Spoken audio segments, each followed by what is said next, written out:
नमस्कार दोस्तों, मैं दीपक शर्मा आप सभी का स्वागत करता हूं हमारे चैनल दीपक शर्मा कॉन्सेप्ट में। अगर अभी तक आप लोगों ने हमारे चैनल को सब्सक्राइब नहीं किया तो कर लीजिए। ये बिल्कुल फ्री है, इसका कोई पैसा नहीं कटता। इसके करने से मेरी जितनी वीडियो आएंगी वो सब वीडियो आप सबसे पहले आसानी से देख पाओगे। और आज हम बात करने वाले हैं मोस्ट इंपोर्टेंट हरियाणा जीके 2018 की। दोस्तों ये वीडियो मैंने लगभग 5 महीने पहले बनाई थी, मगर टेक्निकल रीजन की वजह से इस वीडियो को डिलीट करना पड़ गया था और अब मैं इस वीडियो को दोबारा से डाल रहा हूं। तो आप इस वीडियो का कंटेंट देखिएगा, क्योंकि उस समय मैंने वीडियो बहुत ही सिंपल तरीके से बनाई थी, मगर इस वीडियो का जो कंटेंट है वो बहुत ही जबरदस्त है। तो इस वीडियो को आप ध्यान से देखिएगा, पूरी वीडियो को देखिएगा। और इस टॉपिक का जो पहला क्वेश्चन है वो देखिएगा कि इंडियन नेशनल कांग्रेस के प्रथम अधिवेशन में हरियाणा का प्रतिनिधि कौन था। मतलब क्या होगा इसका, भारतीय राष्ट्रीय कांग्रेस में हरियाणा की तरफ से सर्वप्रथम किस व्यक्ति ने भाग लिया। तो हमारे हरियाणा प्रदेश से जिन्होंने भाग लिया था उनका नाम क्या है, इनका नाम होगा राय बहादुर लाला मुरलीधर।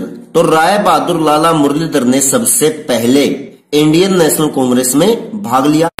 देखिए आप सब जानते हैं कि हमारे इंडिया में जो कांग्रेस की स्थापना की गई थी कब की गई थी, 1885 में। अब तक जो पूछा गया है बस वो पूछा गया है कि कांग्रेस की स्थापना कब की गई, तो आपका आंसर क्या होगा, 1885 में। मगर आपको ये भी पता होना चाहिए कि 1885 में इसकी स्थापना कब की गई। तो कांग्रेस की जो हमारे इंडिया में स्थापना की गई तो कब की गई थी, 28 दिसंबर 1885 को। और ये स्थापना कहां पर की गई, ये स्थापना की गई मुंबई में। और ये जो कांग्रेस का जो पहला अधिवेशन हुआ था ये भी कहां पर हुआ था, मुंबई में। और इस अधिवेशन में जो प्रतिनिधि थे, मतलब सबसे पहले कितने व्यक्तियों ने भाग लिया कांग्रेस के प्रथम अधिवेशन में, तो ये कितने व्यक्ति थे, 72। और इन 72 व्यक्तियों में से हरियाणा की तरफ से जो गए थे उनका नाम क्या है, राय बहादुर लाला मुरलीधर। और ये हरियाणा में कहां की तरफ से गए थे, तो ये गए थे अंबाला की तरफ से। और राय बहादुर लाला मुरलीधर का जो संबंध है वो भी कहां से है, हरियाणा प्रदेश के अंबाला जिले से।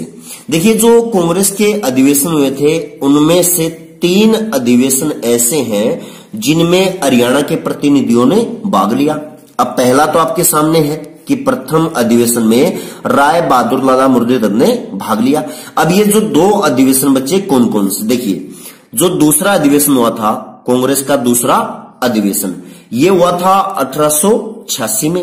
और 1886 में कहां पर हुआ था, इसका आयोजन किया गया था कलकत्ता में। अब इस अधिवेशन में हरियाणा के 2 प्रतिनिधियों ने भाग लिया। एक भाग लिया गया झज्जर की तरफ से और दूसरा भाग लिया गया रोहतक की तरफ से।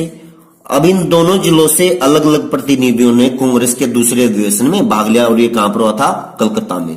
जो झज्जर से गए थे इनका नाम क्या था, इनका नाम था दीन दयाल शर्मा। आपसे यहां पर प्रश्न पूछा जा सकता है कि कांग्रेस के दूसरे अधिवेशन में झज्जर की तरफ से कौन सा प्रतिनिधि गया, तो इनका नाम क्या हुआ, दीन दयाल शर्मा। और जो बचे कौन सा, रोहतक। अब रोहतक की तरफ से कौन गया था, तो रोहतक की तरफ से गए थे बाल मुकुंद गुप्त। तो यहां पर आपसे कहीं से भी कैसे भी करके प्रश्न पूछा जा सकता है। तो रोहतक से कौन गया, बाल मुकुंद गुप्त। और झज्जर से कौन गए, दीन दयाल शर्मा। अब जो तीसरा अधिवेशन बचा, वैसे तो एक चौथा अधिवेशन था जो कांग्रेस का चौथा अधिवेशन था, इसका आयोजन किया गया था इलाहाबाद में। और इलाहाबाद में इसका आयोजन कब किया गया, इसका आयोजन किया गया था 1888 में। अब 1888 में जो कांग्रेस के अधिवेशन में हरियाणा तरफ से जो भाग लिया गया था ये किसके द्वारा लिया गया था, लाला लाजपत राय के द्वारा। अब लाला लाजपत राय जो थे वो हरियाणा के किस राजनीतिक क्षेत्र से कांग्रेस के चौथे अधिवेशन में इन्होंने भाग लिया, तो लाला लाजपत राय जो गए थे कहां से गए थे, हिसार जिले से। तो आपके सामने यहां पर 3 अधिवेशन ऐसे हैं जिनमें हरियाणा के प्रतिनिधियों ने भाग लिया, पहला, दूसरा और चौथा। पहले में लिया गया राय बहादुर लाला मुरलीधर के द्वारा, कहां से, अंबाला से। दूसरे में 1886 में झज्जर की तरफ से दीनदयाल शर्मा और रोहतक की तरफ से बाल मुकुंद गुप्त। और चौथे अधिवेशन में 1888 में लाला लाजपत राय के द्वारा जो कहां से है, हिसार से।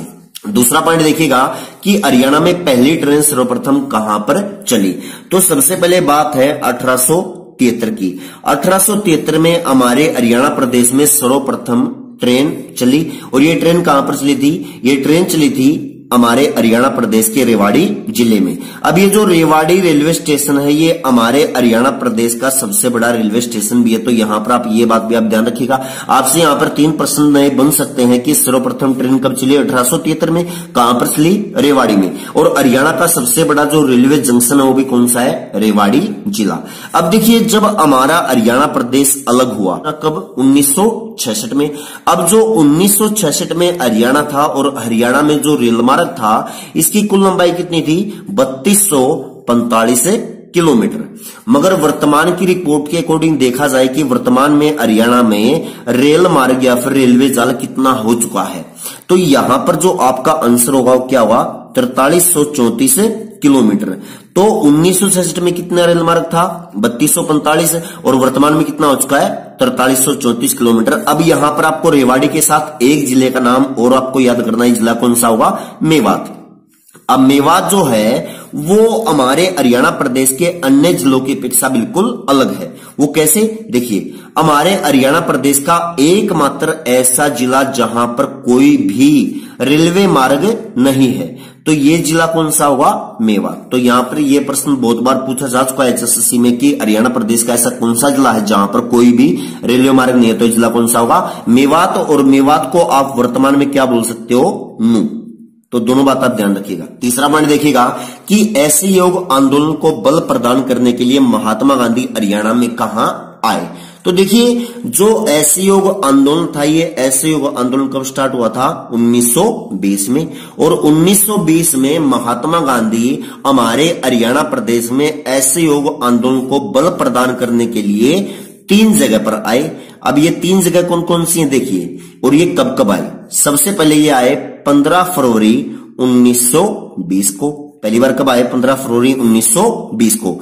दूसरी बार ये आए 16 फरवरी 1920 को। तीसरी बार ये आए 17 फरवरी 1920 को।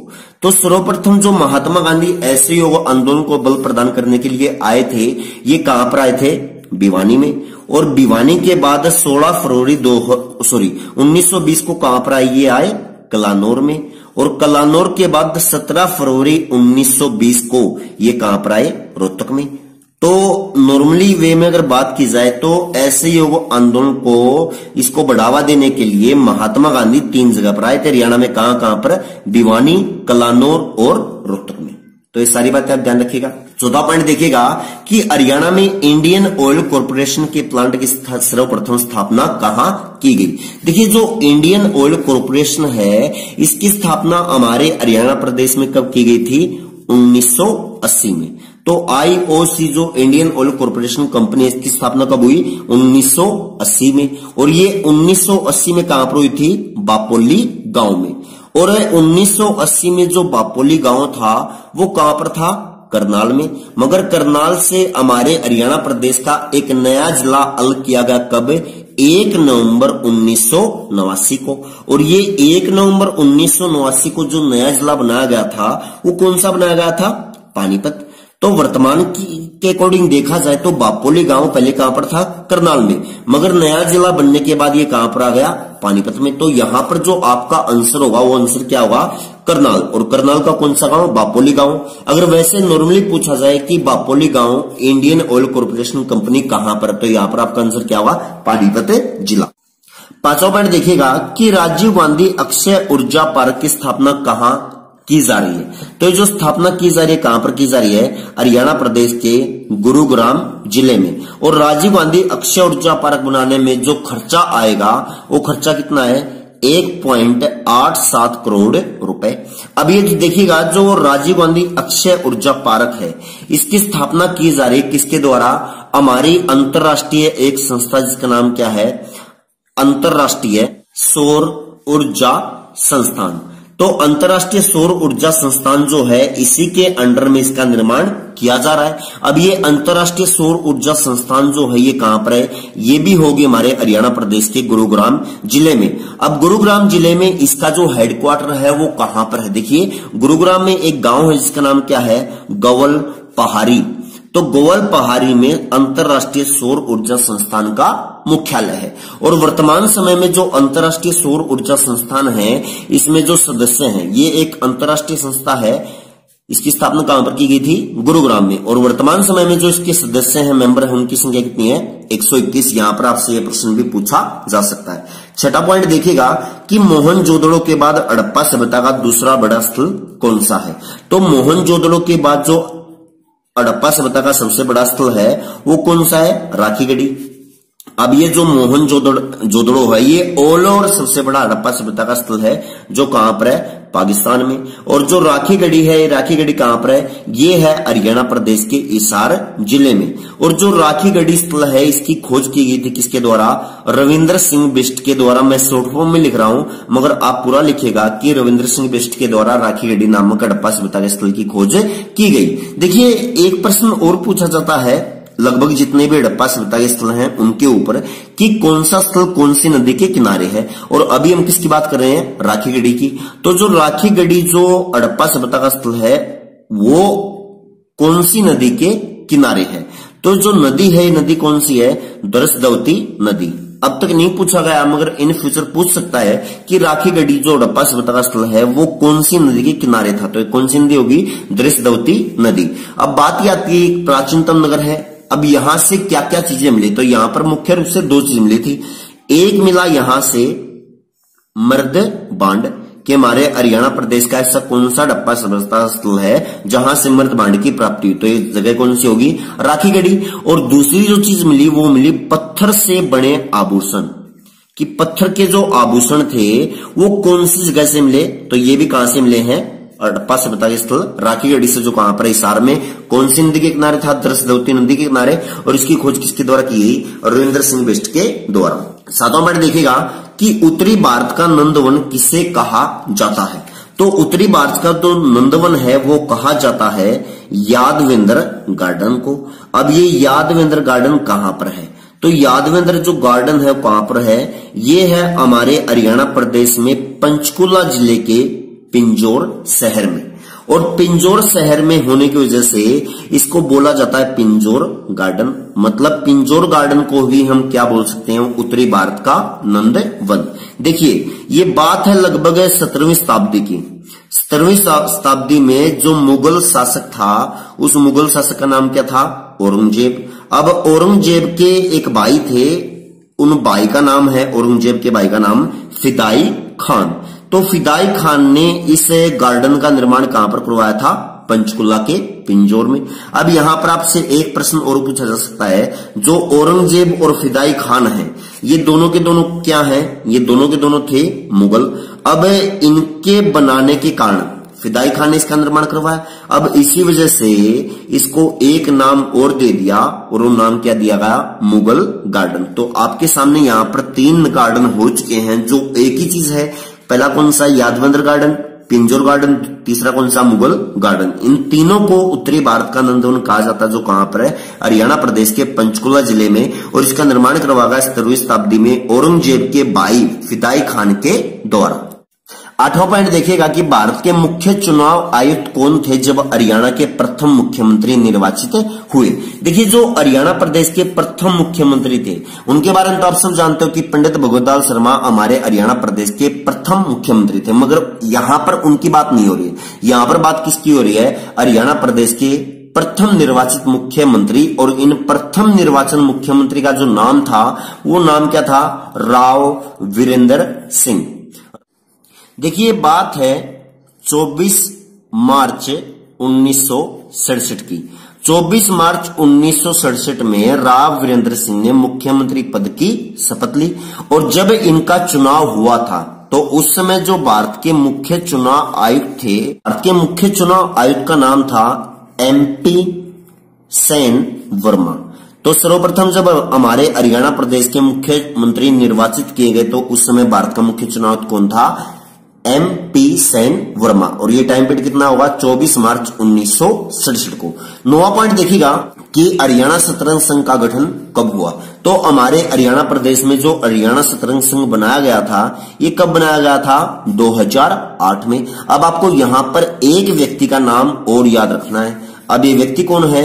इन व्यक्ति का नाम होगा हिमांशु शर्मा। अब ये जो हिमांशु शर्मा है ये अभी हाल ही में क्या बने हैं, ग्रैंड मास्टर, मतलब शतरंज खेल के बहुत बड़े खिलाड़ी ये बन चुके हैं और इसको हम इंग्लिश में क्या बोल सकते हैं, ग्रैंड मास्टर। अब ग्रैंड मास्टर के लिए आपको दो बात और याद रखनी है, कौन कौन सी, एक है हरियाणा के लिए और दूसरा हमारा भारत के लिए। देखिए अभी हाल ही में जो हिमांशु शर्मा है वो हरियाणा प्रदेश के प्रथम ग्रैंड मास्टर बने हैं। अगर हरियाणा प्रदेश के प्रथम ग्रैंड मास्टर बने हैं तो भारत के कौन से ग्रैंड मास्टर बने, तो ये भारत के जो ग्रैंड मास्टर बने हैं कौन से बने हैं, 47वें। तो ये बात भी आप ध्यान रखिएगा। तीसरी यहां पर बात आएगी कि हिमांशु शर्मा का संबंध हमारे हरियाणा प्रदेश के किस जिले से है, तो इनका जो संबंध है वो कहां से है, रोहतक जिले से। दसवां पॉइंट देखिएगा कि हरियाणा के किस नगर पर तैमूर ने आक्रमण किया था, तो सर्वप्रथम ये बात है 1398 ईस्वी की। 1398 ईस्वी में तैमूर ने सबसे पहले जो आक्रमण किया था वो किस क्षेत्र पर किया गया था, हिसार में। अब वर्तमान में देखा जाए तो हिसार से हाल ही में 2 नए जिले बनाए गए थे। अब ये 2 नए जिले कौन कौन से थे, देखिए इनमें पहला नाम आता है सिरसा का और दूसरा नाम आता है फतेहाबाद का। तो अगर देखा जाए तो सबसे पहले जो तैमूर ने आक्रमण किया था वो कहां पर किया था, 1398 में हिसार में। मगर हिसार वाला वो क्षेत्र अब सिरसा में भी है और कहां पर है, दूसरी जगह फतेहाबाद में। तो यहां के अकॉर्डिंग जो आपका आंसर होगा वो कौन सा होगा कि तैमूर ने 1398 में हिसार, सिरसा व फतेहाबाद तीनों जगह पर आक्रमण किया। 11वां पॉइंट देखिएगा कि हरिप्रभा पत्रिका का संबंध किस विभाग से है, तो जो हरिप्रभा मैगजीन है ये जारी की जाती है हरियाणा संस्कृत साहित्य एकेडमी के द्वारा। ये प्रश्न जो है अभी तक नहीं पूछा गया मगर इन फ्यूचर पूछ सकता है। और जो यहां पर जो क्वेश्चन पूछा गया था HSSC के द्वारा वो कौन सा है, देखिए यहां पर पूछा गया था कि हरियाणा संवाद मैगजीन कौन सा विभाग हरियाणा में जारी करता है, तो जो ये विभाग है इस विभाग का नाम क्या हुआ, देखिए हरियाणा संवाद जो है ये पत्रिका जारी की जाती है सूचना एवं लोक संपर्क विभाग के द्वारा। तो अब हमारे हरियाणा में कई सारी मैगजीन्स और हैं जहां पर आपसे पूछा जा सकता है। एक मैगजीन है हरिगंधा, कि हरिगंधा जो मैगजीन है वो कौन सा विभाग जारी करता है, तो हरिगंधा जो मैगजीन है जारी की जाती है हरियाणा साहित्य एकेडमी के द्वारा। तो एक हो चुकी है हरिप्रभा जो जारी करता है हरियाणा संस्कृत विभाग, दूसरी है हरियाणा संवाद जो जारी करता है सूचना एवं लोक संपर्क विभाग, तीसरी है हरिगंधा। अब हरिगंधा जो मैगजीन जारी की जाती है हरियाणा साहित्य अकादमी के द्वारा। अब यहाँ पर 3 मैगजीन और है जो हमारे हरियाणा में जारी की जाती हैं। इनमें पहला नाम आता है जमुना तट का, कि जमुना तट नामक मैगजीन कौन सा विभाग जारी करता है, तो जारी करता है हरियाणा उर्दू साहित्य अकादमी।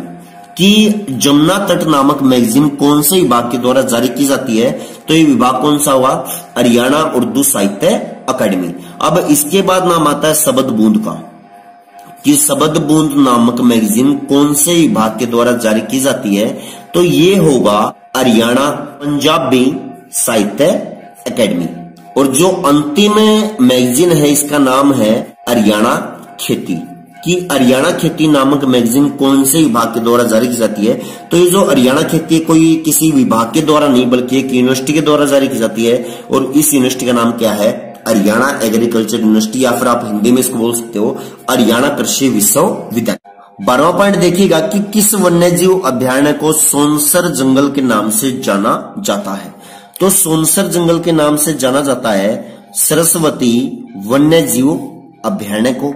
कि सरस्वती वन्यजीव अभ्यारण्य को हमारे हरियाणा प्रदेश में किस नए नाम से जाना जाता है, तो नया नाम क्या है जो आप लोगों ने अभी तक नहीं सुना है, तो इसका नाम क्या हुआ, सोनसर जंगल। अब ये जो सरस्वती वन्यजीव अभ्यारण्य है इसके बारे में आप लोगों ने पढ़ा है कि ये कैथल जिले में है। आपने बिल्कुल सही पढ़ा है कि सरस्वती वन्यजीव अभ्यारण्य जो कैथल जिले में, मगर वास्तविकता ये है कि ये जो वन्यजीव अभ्यारण्य है ये हरियाणा प्रदेश के 2 जिलों के क्षेत्र में आता है। एक तो हो गया कैथल और दूसरा जिला कौन सा होगा, कुरुक्षेत्र। मगर अधिकतम जो इसका हिस्सा कौन से जिले में आता है, कैथल में, तो इस वजह से आपका आंसर क्या हुआ, कैथल। उसके बाद देखिएगा 13वां पॉइंट है, हरियाणा का कौन सा प्राकृतिक भाग सबसे बड़ा है। तो जो हमारे हरियाणा प्रदेश का मैदानी भाग है, कौन सा भाग है, मैदानी भाग। अब ये जो मैदानी भाग है ये हरियाणा प्रदेश का सबसे बड़ा प्राकृतिक भाग है। वो कैसे, देखिए हरियाणा प्रदेश का जितना भी क्षेत्र है उसमें से लगभग 93.76% जो एरिया है वो कौन सा है, मैदानी भाग। अब इनका बचा हुआ एरिया, अब देखिए सबसे पहले यहां पर दूसरा क्षेत्र आएगा अरावली का क्षेत्र। अब जो अरावली पहाड़ियां हैं हमारे हरियाणा में वो कितने एरिया के क्षेत्र में है, मतलब कितने परसेंटेज में है, तो जो एरिया है ये एरिया कितना होगा, 3.09%। उसके बाद जो तीसरा नाम आएगा वो आएगा शिवालिक क्षेत्र, कि शिवालिक पहाड़ियों का क्षेत्र, या फिर आप उनको बोल सकते हो मोरनी पहाड़ियों का क्षेत्र। तो जो शिवालिक पहाड़ियां हैं वो अरावली पहाड़ियों की अपेक्षा कम है, और ये हमारे हरियाणा में कितने क्षेत्र पर हैं, 1.67%। और जितना भी मोरनी पहाड़ियों का क्षेत्र है, शिवालिक पहाड़ियों का क्षेत्र है, उसको हमारे हरियाणा प्रदेश में जाना जाता है गिरिपाद मैदान के नाम से। तो इन फ्यूचर क्या पता आपसे पूछ ले कि हमारे हरियाणा में गिरिपाद मैदान का संबंध किससे है, तो कौन सा किससे होगा संबंध, शिवालिक पहाड़ियों से या फिर मोरनी की पहाड़ियों से। और ये एरिया हमारे हरियाणा में कितना है, 1.67%। 14वां पॉइंट देखिएगा कि हरियाणा में कहां पर परमाणु विद्युत परियोजना की स्थापना की गई है। अब ये जो क्वेश्चन आपने देखा होगा तो बहुत आसान लग रहा हो, ये बिल्कुल बहुत आसान क्वेश्चन है, और इसका देने का एक बहुत बड़ा रीजन है। वो रीजन क्या है कि परमाणु विद्युत परियोजना जो बनाई गई है हमारे हरियाणा प्रदेश में, वो कहां पर बनाई गई है, फतेहाबाद में। अब बहुत सारे बच्चे ऐसे हैं जिन्होंने पढ़ा है कि फतेहाबाद का एक गांव, और ये गांव कौन सा है, गोरखपुर गांव, कि फतेहाबाद के गोरखपुर गांव में परमाणु विद्युत परियोजना है। अब बहुत सारे बच्चे ऐसे भी हैं जिन्होंने ये पढ़ा है कि फतेहाबाद के 2 गांव, अब ये 2 गांव कौन कौन से हैं, एक हो गया गोरखपुर, दूसरा हो गया कुमारिया, कि फतेहाबाद के गोरखपुर और कुमारिया में परमाणु विद्युत परियोजना है। मगर ऐसा कोई भी नहीं होगा जिसने ये पढ़ा है कि फतेहाबाद के 3 गांव ऐसे हैं जहां पर परमाणु विद्युत परियोजना है। अब ये तीसरा गांव कौन सा है, काजलहेड़ी गांव। तो मुख्य रूप से जो परमाणु विद्युत परियोजना बनाई गई है फतेहाबाद जिले में, वो फतेहाबाद के 3 गांव में है। पहला कौन सा होगा, गोरखपुर, दूसरा होगा कुमारिया, और तीसरा कौन सा होगा, काजलहेड़ी गांव। और ये जो परमाणु विद्युत परियोजना है इसका प्रथम चरण जो है, प्रथम चरण इसका कंप्लीट हो चुका है और इसकी स्थापना कर दी गई है, मतलब इसकी शुरुआत हो चुकी है। और ये शुरुआत कब से हो चुकी है, 13 जनवरी 2014 को। तो 13 जनवरी 2014 को फतेहाबाद का परमाणु विद्युत परियोजना की स्थापना की जा चुकी है। अब यहां पर बात आती है कि जो परमाणु विद्युत परियोजना है इसकी उत्पादन क्षमता कितनी है, मतलब इसकी जो प्रोडक्शन कैपेसिटी है वो कितनी है, तो इसकी कैपेसिटी होगी 700 मेगावाट। कितनी होगी, 700 मेगावाट गुणा में 4 इजिकल टू 2800 मेगावाट। मतलब जो फतेहाबाद का परमाणु विद्युत परियोजना है इसकी टोटल प्रोडक्शन कैपेसिटी कितनी है, 2800 मेगावाट, मतलब 700 मेगावाट के 4 यहाँ पर प्लांट है। तो दोस्तों ये था आज का टॉपिक। मुझे पूरा विश्वास है कि आपको मेरी वीडियो पसंद आई होगी। अगर दोस्तों वीडियो पसंद आई तो जितना हो सके इस वीडियो को शेयर करें, इसके करने से मुझे मोटिवेशन मिलेगा और अगली बार मैं आप लोगों के लिए इससे भी अच्छी वीडियो लेकर आऊंगा। तो चलिए मिलते हैं हम अगले टॉपिक में, तब तक के लिए जय हिंद, जय भारत, जय